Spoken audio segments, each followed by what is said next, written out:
За сайн байцгаана уу, манай Dark-ын подкастын маань шинэ дугаар ороход бэлэн болсон байна. Тавтай морил та бүгдд нь энэ өдрийн мэндийг хүргэе. Бид хоёр 7 оны болон бидэнтэй хамтдаа байгаараа хичээд дахиад 2 3 7 хоног бас л завсарлаа. Яа тэгэхээр бид хоёр хоёулаа ханаад хурцгсан. Бид хоёр нөгөө community дээрээ пост оруулсан байгаа. Зарим нь бас хараагүй гэж магадгүй. Хоёулаа ерөөсөө салтгүй бүтэн сар зүгээр олоогүй тийм ханаад хүрсэн баг хатгаа болох ч байгаа юм шиг тийм яг эмнэлэгт очиод үзүүлсэн чинь нэг төрлийн вирус байна гэсэн. Тэгээд айгүй хүнд ханаад яг энэ гадуур бол байгаа мэл шүү, бүгдээрээс дулаан яваараа гэж зөвлөе. Айгүй хэцүү нэдэм мэл шүү, өстө тусалтгүй. За тэгээд дүлгөө миний би энэ удаагийн дугаартаа маш хүнд хэрнээ үнэхэрийн тийм зоригтой хүчтэй нэгэн эмэгтэй амьдрал хэргийн талаар ярихаар бэлдсэн. Тэгээд энэ удаагийн хэрэг миний сэтгэлд айгүй хүнд туссан хэрнээ тэр хүнээр одоо ямар бахархсан, хүнээс ямар их тийм хүч зориг гардыг мэн гэдэг ер нь харуулсан хэрэг байна гэж миний хувьд бол дүгнсэн байгаа.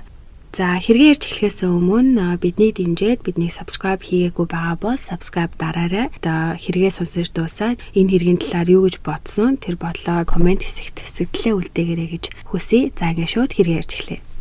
Өнөөдрийн хэргийн гол хүн болох Жуди Малиновски эмэгтэй 1983 оны 8 сарын 26-нд төрсэн Америк нэгдсэн улсын Ohio мужийн Колумбус хотод амьдардаг.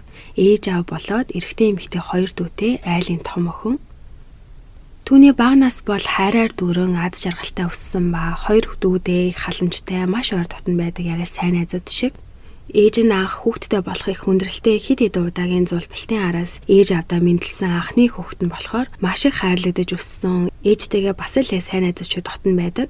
Бага сургуульд ороод зөндөө олон найз нөхдөдтэй их сэргэлэн дандаа л инээд хөртөө явдаг. Бусад хүмүүст үргэлжил инээд бэлгэлдэг тийм хөөрхөн охин байсан гэдэг. Ахлах ангитаа ороод сургуультаа хөрх нөрөө алдартай сургуулийн хэд хэдэн мисийн тэмцээнд төрүүлсэн бас төгсөлтийн баяраараа Homecoming Queen гэдэг нөгөө төгсөлтийн үдшилгийн үдшийн хатнаар тоодорч байсан. За 10 жилээ төгсөөд Ohio State University-д багш болох мөрөөдлөө даган суралцаж эхэлсэн ба чөлөө цагаараа хөгшчүүлийн асрамжийн газар сайн дурын ажил хийдэг. Ер нь бол бусдад их туслахыг хичээдэг ба ээжтэй үргэлжил би сургуулаа төгсөөд хүссэн багшийн ажилдаа ороод өөртөө хайртай нөхөртөө болж хөөрхөн хүүхдүүдтэй болоод гэр бүлтэй таарсан, байшинтай, ер нь маш гоё энгийн амар амгалан амьдралтай болохыг хүсдэгэ ярьдаг.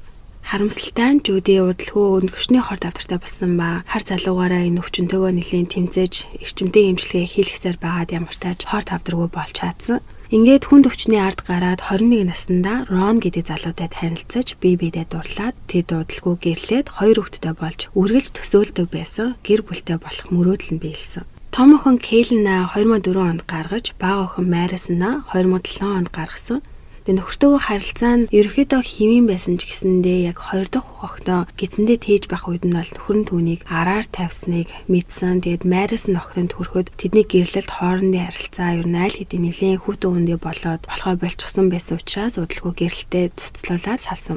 За ингээд удаагүй байхад харамсалтай нь нөгөө өндгөвчний хорт авдар нь эргээд сэргсэн ба өмнөхөөсөө бүр ч илүү хүнд өвдөж эхэлсэн. Тэг хэцүү асуудал ерөнхийдөө араасаа л хөрхийн эмэгтэйд гарч ирж дахиад л хорт авдартайгаа хүчээ шахуун тэмцэж эхэлж эрчимтэй эмчилгээ хийлгээж мөн эмчнэр түүнд бүрэн умаа хаалгаа хийж тэр нь амжилттай босноор ингээд бүр 2 дахь удаа ялан дэлж чаддаг.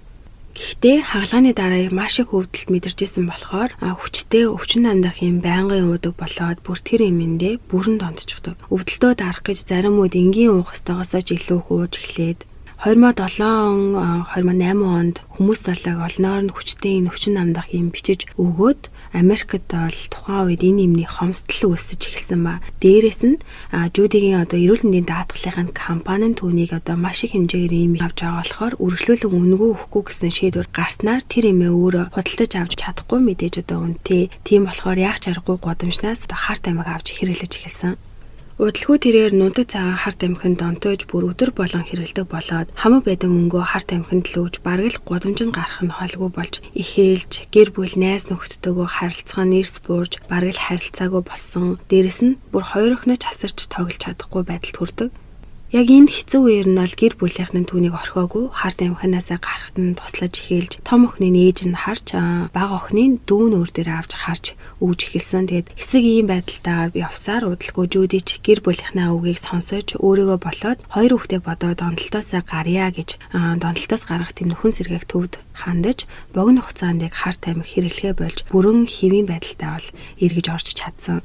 Маш сайн хичээсний эцэс тэрээр эргээд хөл дээрээ босож чадсан. Яг л урдны хөрхөн сэргэлэн цаваа Жуди эргэж ирээд ажилдаа эргээд орж байртай болж хоёр өгтөж өөр дээрээ авч амьдарч эхэлдэг. 7 хоногт бол 3-5 удаа донтолтоос гарсан хүмүүсийн уулзалтандаа бол очдог. Тэг гэр бүл найз нөхдөдөө харилцаагаа өмнөшгөө болгож ойр дотн болж эхлээд хоёр өгтөйгоо ч хийм болж чадаж эргээд мөрөөдлөхөө тайван амьдралтаа эргэж ордог. Ингэж хэдэн жил амар тайван байж байгаад 31 наснда харамсалтайгаар гайгаараа гихчээр Майкл Слейгер гэдэг эрэгтэйтэй танилцсанаар түүний амьдрал бүр оронгоороо ирэх байтугай там болж эхэлсэн. За энэ Майкл гэдэг эрэгтэй 1975 оны 6 сарын 27-нд төрсэн. Түүний багнаас гэр бүлийн талаарх мэдээлэл юусоо байдаггүй. Ямар ч тач 40 настай Майкл эрэгтэй Жуди 31 настай байхад нь түүний фэйсбүүк рүү холбогдож эхэлсэн. Ер нь бол тэр хоёр өмнө нь бие биенээ таньдаг байсан мөлий. Жудигийн экс нөхрийнх нь найз нь байсан мөлий Майкл гэдэг эрэгтэй.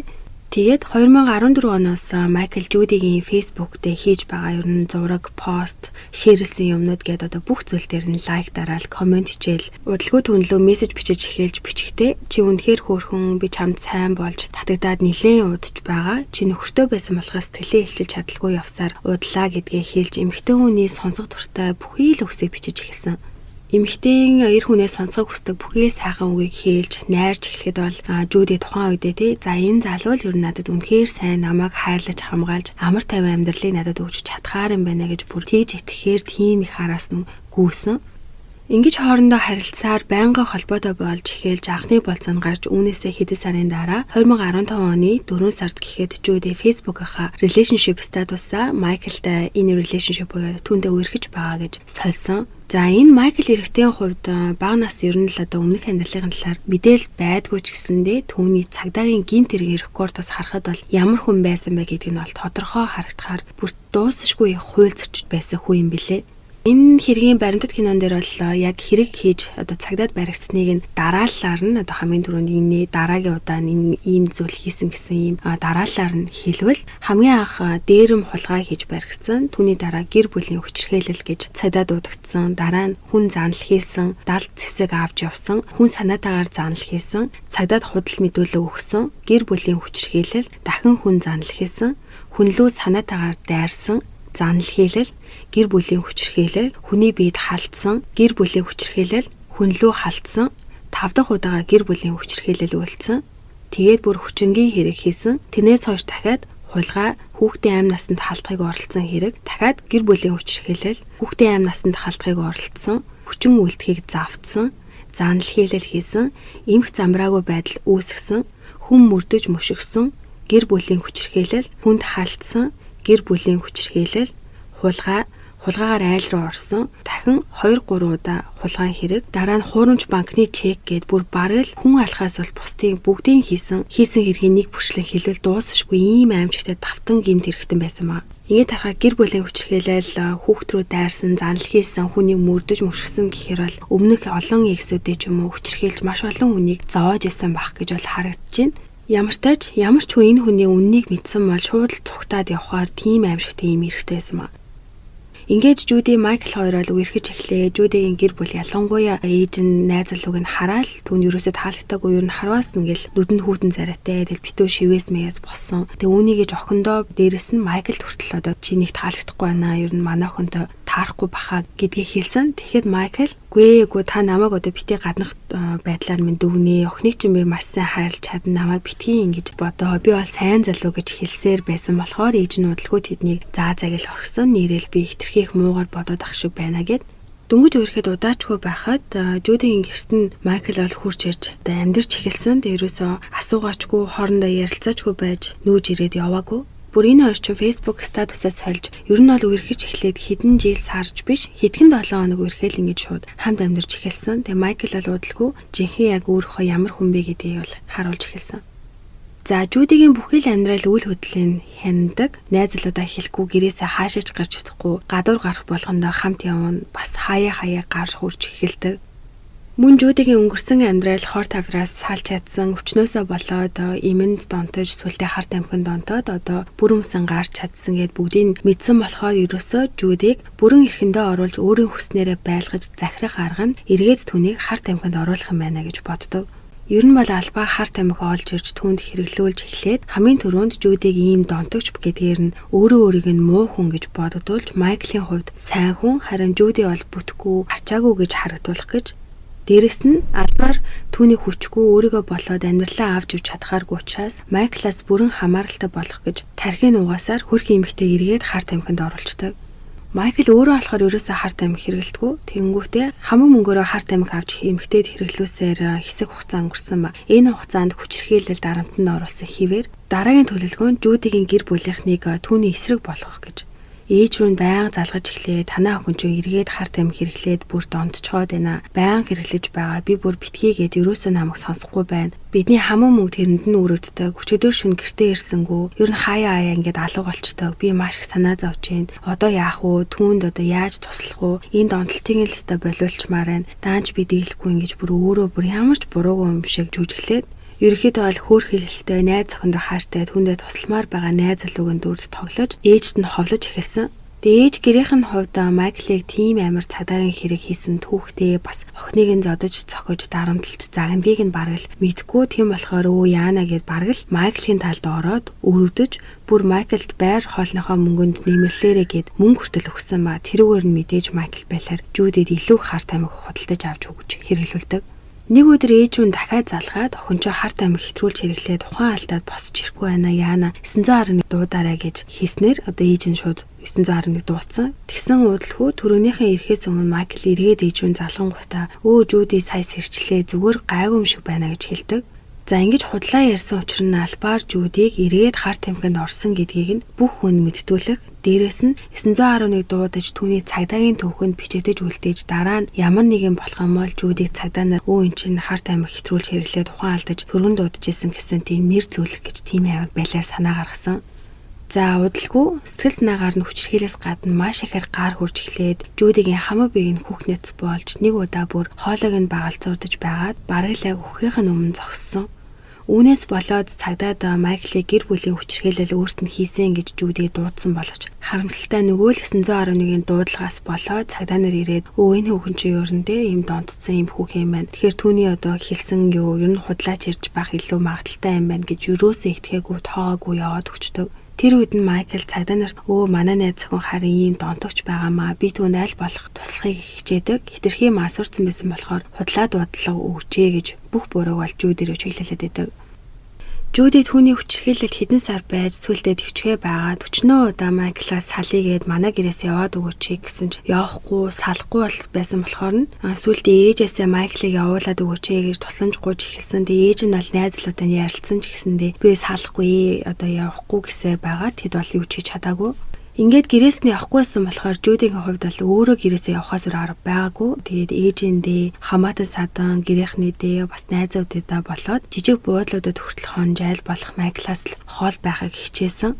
Гэвч түүнийг ингээд яваад өгөх болгонд нь нөгөөхөн шууд цагдаад манай харт амхинд донтогч найз хүн сургуу алга болчлоо гэж дуудлага өгч цагдаа нар Жюдиг олоод шууд эргээд гэрт нь Майкл руу авчирч өгөөд идэг. Нэг удаа л Жюди гэрээсээ цугтахдаа Майклийн машины нунаад явсан юм байна л да. Тэгсэн чинь нөгөөх нь цагдаад миний машиныг хүн болгоалчлаа гэж мэдэгдээд Жюди гэрт нь цагдаа нар дахиад олоод хүргээд ирчтэй. Тэгээ өчнөө олон удаа үгүй би гэрлүүгөө ямааргүй байна. Манай найз залуу намайг ингэж зодож дарамталдаг би айж байна. Тийм болохоор би ингээ гэрээсээ явсан маа гэд учир байдлаа тайлбарлаад хэлсэн боловч ямар ч цагдаа түнд бол итгээгүй юу ч хийж туслаагүй. Ингээд исэн болохоор гэртээ эргээд ирэх болгонд нь Майкл бол түүнд чи юу яагаад надаас холдож явж чадахгүй чамд хинч итгэхгүй яагаад тэгэхээр цагдаа нар бол миний талд байгаа болохоор гэж хэлдэг болсон. Тэг үүнд нь ч бараа сүлдээ Жюди итгээд би одоо угаасаа ингэж холдож явж чадахгүй байна гэдэгтэй ч гэсэн бүр итгэжчихдэг. За эмэгтэйд чи надаас салж чадахгүй хэрвээ дахиад явах юм бол чамайг алчих шүү гэд нэлээд сүрдүүлж эхэлсэн. Тэгээ үүнээс нь болоод яг Жуди бодоод ерөөсөө түүнээс холдох ганцхан арга нь дондолтоос гаргадаг тэр нөхөн сэргээх төв рүү рехаб руу явах юм байна гэж шийдсэн. Ер нь угаасаа яг энэ хүнээс бүр мөсөн холдохын тулд эхлээд хар тамхинаас гарах хэрэгтэй юм байна. Тэгээд эргээд хэвийн амьдралтаа орж түүнээс сална гэж дотроо төлөвлөөд тэр төвдлөөр нь очих юм бол аюулгүй байна гэж бодсон. Ингээд яг энэ хоёр үерхэд 4 сарын дараа 2015 оны 8 сарын 2-ны өдөр Жудигийн 2 охид бол яг ээж дээр нь амьдарч байсан. Тэгээ энэ өдрийн өглөө Жуди Майклд бол би ингээд нөхөс сэргээх төв рүү явахаар болсон гэдгийг хэлсэн. Тэгээд яг Майкл бол үүнийг нь тийм ч амар одоо үгүйсгээгүй. Яг үннээ угаасаа яг түүнд хэлхээсээр байгаагүй. Яагаад тэгэхээр Майкл бол явах гэж байгаа газар хаашаа яах гэж явах гэж байгаа тэр газар нь бас хамт явдаг учраас үннээ хэлээд тэгсэн чинь Майкл за тэгвэл би чамайг тийшээ хүргээд өгье гэж хэлдэг. Ингээд тэр өдрөө тэгээд хотоос гараад нөгөө газар руугаа явж байхад бас хөрхөн зайтай тийм газар тээж явж байгаа замдаа бол тэр хоёр яг Жуди дотроо ер нь яг гэрээхэндээ нэг ч хэлээгүй айгүй хурдан энийг шийдээд энэ төв рүү явахаар болсон байхгүй. Тэгээд хитрхи эрт ингээд шийдчихүүдээ ер нь гэрээхэнтэйгээ бас эхлээд уулзаж ярилцсан дээрэн болов гэж бодоод жоох эргэлзээд дээрэс нь би тамхи аммаар байна. Энэ шатгуун төвөөрийн газар зогсоод өгөөч гэж хэлдэг.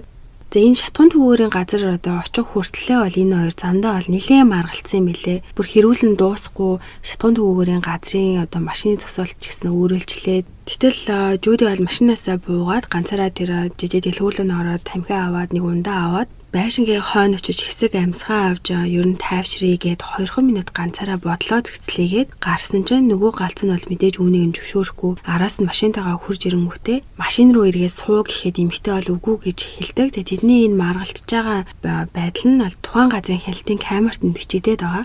Хэрүүлж үргэлжиж маргалцаар Жуди тэсэлгүй гартаа барьж байсан аягтай ундаага Майклийн нүүрлэн шууд ингээ уурлаад цацсан чинь бүр шууд Майкл бүр тэсэртлээ уурлаад машин руугаа гүйж чунгатаа савта бензин гаргаж ирээд тайвнаар бүр Жуди рүү халахж ирэнгүүтээ над руу уух юм цацгаар яахыг хармаар байна уу геймин гэж амар хэлэнгүүтээ одоо чи ингээд одоо миний нүүрлөө юм цац гэж хэлээд эмэгтэй толгооноос нь хүл хүртэл нь биеэр нь бүр ингээ битүү бензин хасгасан.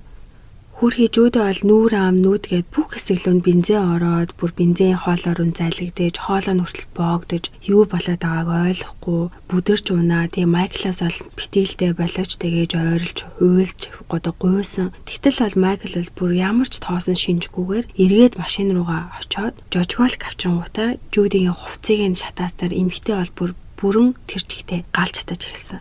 Жуди Майклаас битээлдээ надад туслаач дээ авраач гэж хамаг хүчээрээ гүүж, ойрлж, уйлж, галаа унтрах гэд хаасаагүй гүүж эхэлсэн чи ямар ч нэмэргүй. Дээрээс нь Майкл бүр юу ч хийхгүй зүгээр л түүнийг хараа зогсчихсан. Жудигийн хувьд бүр бүрэн бүх биеийн хэсгээрээ бол галж хатааж тухайн үед мэдэрсэн өвдөлт нь бол биеинд нь хэдэн мянган зөө шигтэж байгаа юм шиг аимшигтай өвдөлттэй мэдэрсэн гэж хэлдэг. Бүр энэ аимшигтай үйл явдал бүр өдрийн цагаар хүн ихтэй шатгуун төвөөрийн газар болж байгаа штэ бүр камерт хүрт бичигдэж байгаа. Тэгээ энэ юу болоод байгааг нэлээд хэдэн хүн харсан болохоор хэд хэдэн хүмүүс 911 лөө дуудлага өгсөн. Нэг залуу нэг эмэгтэйг амьдаар шатаах гээд гал тавьчлаа гэд бас нэг залуу Майклыг чи яагаад юу ч хийхгүй байгаа юм бэ? Түүн туслаач гэгээд орилоодсан болохоор нөгөөх нь яах ч аргагүй нэг юм гүүж явангуудаа гал унтраач авчираад нэг юм Жудигийн галыг унтрааж өгсөн.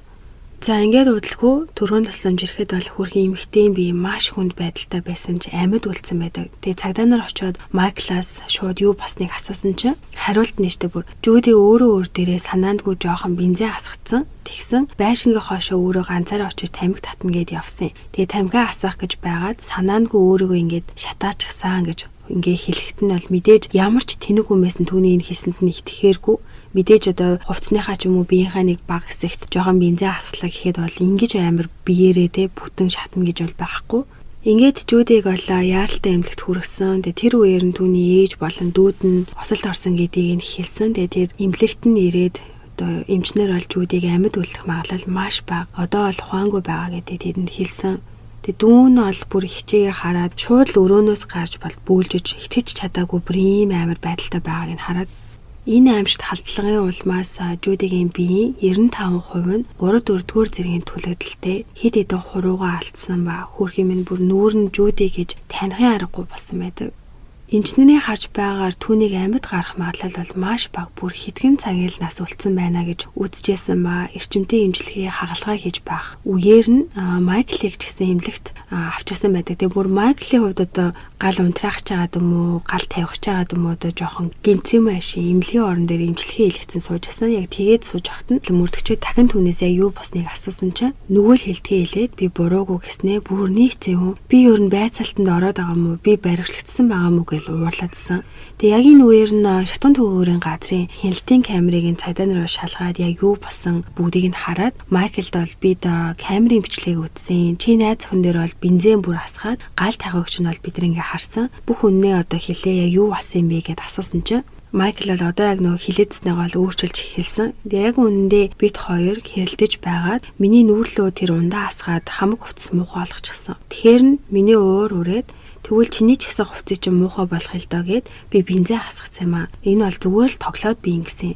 Тэгсэн Жуди өөрөө 50 татна гэд байсан болохоор жожгоолог түнд өгсөн чинь тэр яг тамхиа хассан чинь ингээ шууд одоо бүхэл биеэрээ ингээ гал гарч эхэлсэн. Би ер нь бол ерөөсө түүнийг шатаа гэж санаатаагаар ийм зүйл бол хийгээгүй. Энэ бүгд бол санаандгүй босон зүйлээ гэж тайлбарладаг. Үнийг сонсоод мөрдөгчд бас л түүнд яг одоо баттай итгээгүй. Тэг яг үнэн хэлээд байна уугүй юу гэдгийг мэдэх цорын ганц арга нь бол яг Жудигээс өөрөөс нь сонсох байсан. Тэгээд яг тухайн үед бол Жуди ч маш хүнд байдалтай, тайвшруулах юм ихээр хэрэглээд одоо ухаангүй байдалтай, хариу үйлдэл өгөх боломжгүй байдалтай байсан. Гэхдээ яг үннийг одоо яаж хийж агаад хурдан мэдэхгүй бол эмчнэрийн харж байгаагаар бол Жуди чинь хэдхэн цагийн настай гижээсэн болохоор эмчнэртэй ярилцж агаад мөрдөгчөд түүний одоо тайвшруулах юмнээс нь төр зогсоож байгаад Жудигээс мэдүүлэг авах боломжтой гэж туршиж үзэх шийдсэн.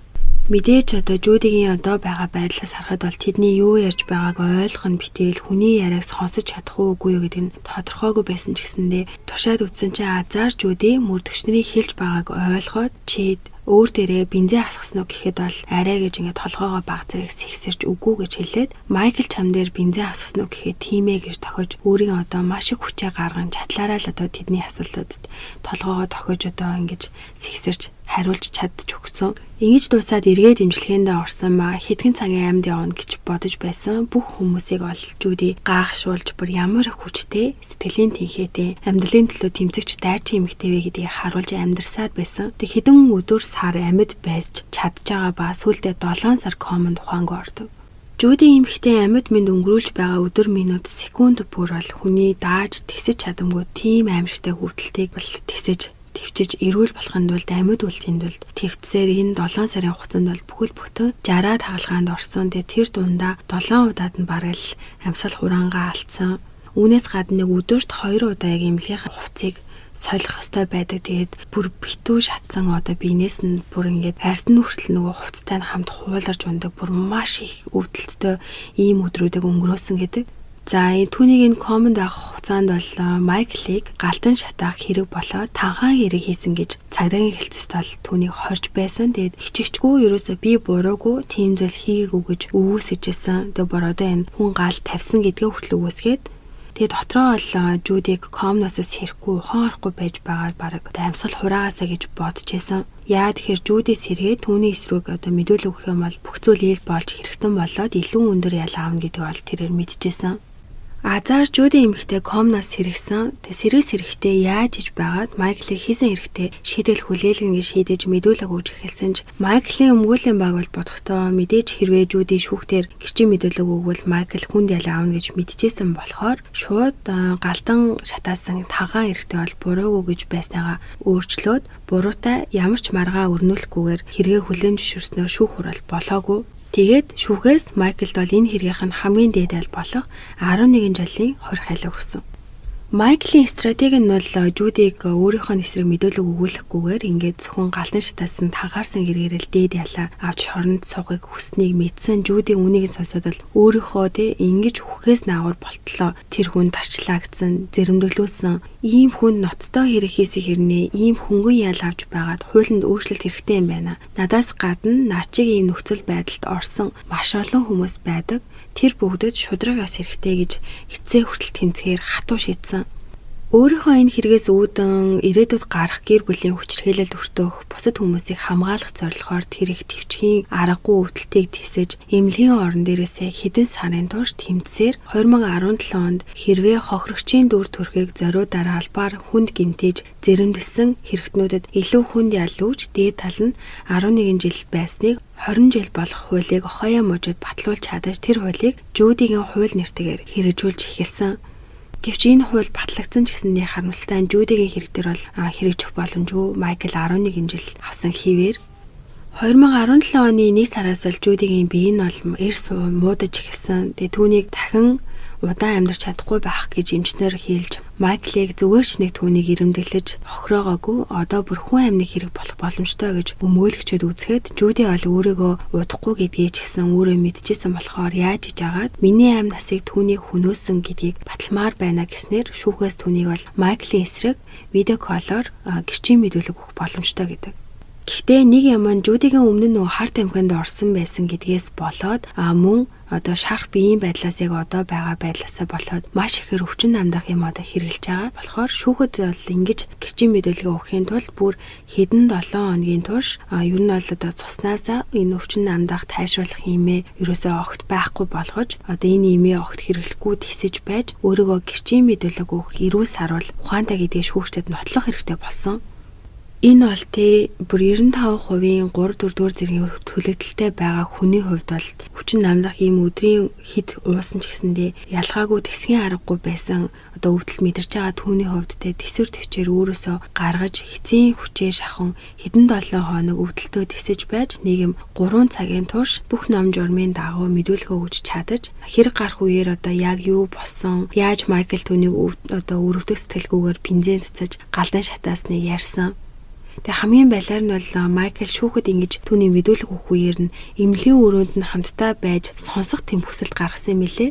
Тэг азар бол шүүхээс мэдээж үнийг нь зөвшөөрөөгүй албаар хохирогчийг айлгаж сүрдүүлэх тэм зорилготой байна гэдгийг мэдээд ингээд Жюдигийн хувьд бол хичнээн биеийн байдал маш хүнд байсан ч бүр шүүхээс энгийн гэрчүүдийн хийх ёстой байдаг бүхэл зүйлийг орон дээрээсээ яг тэр видеоколоор хийсэн.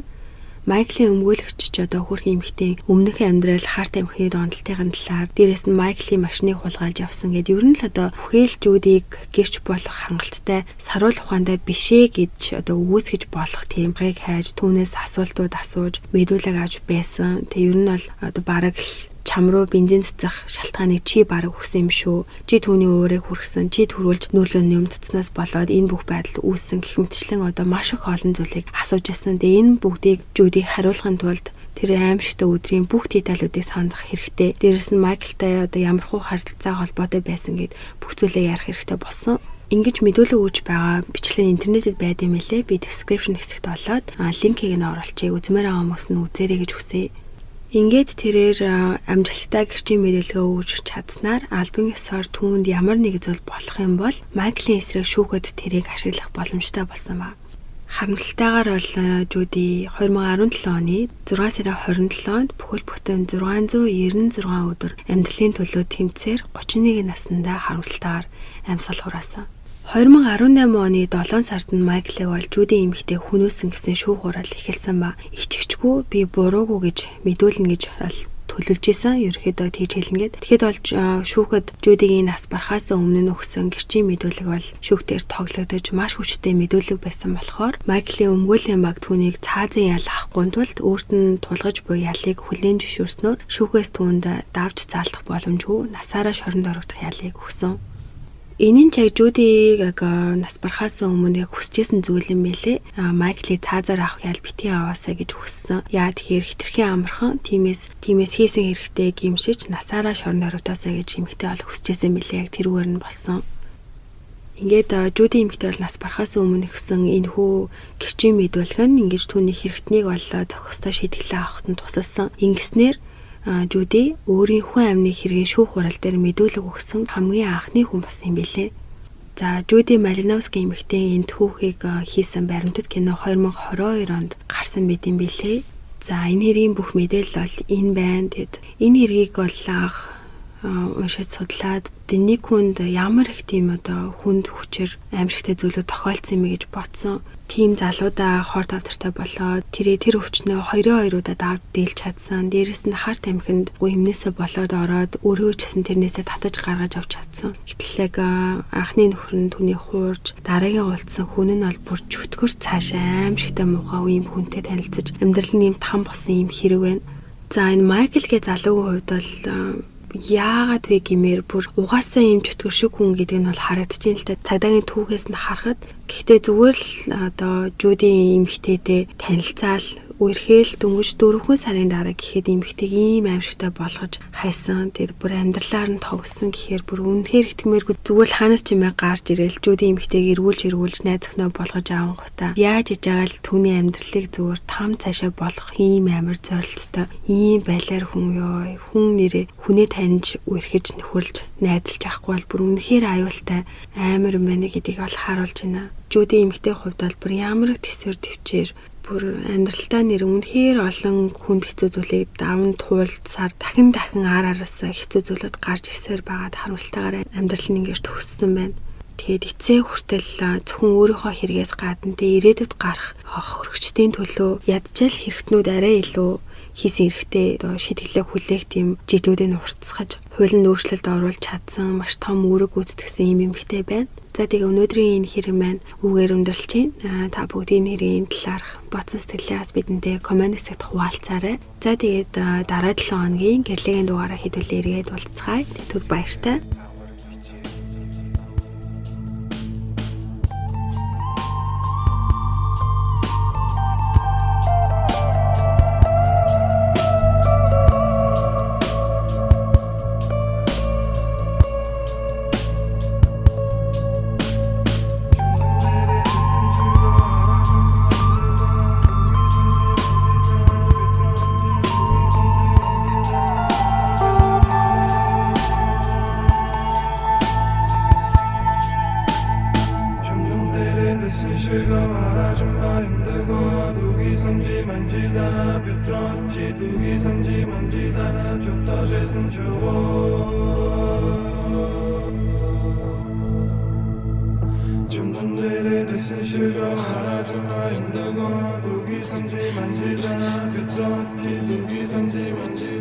좀 더 재선 저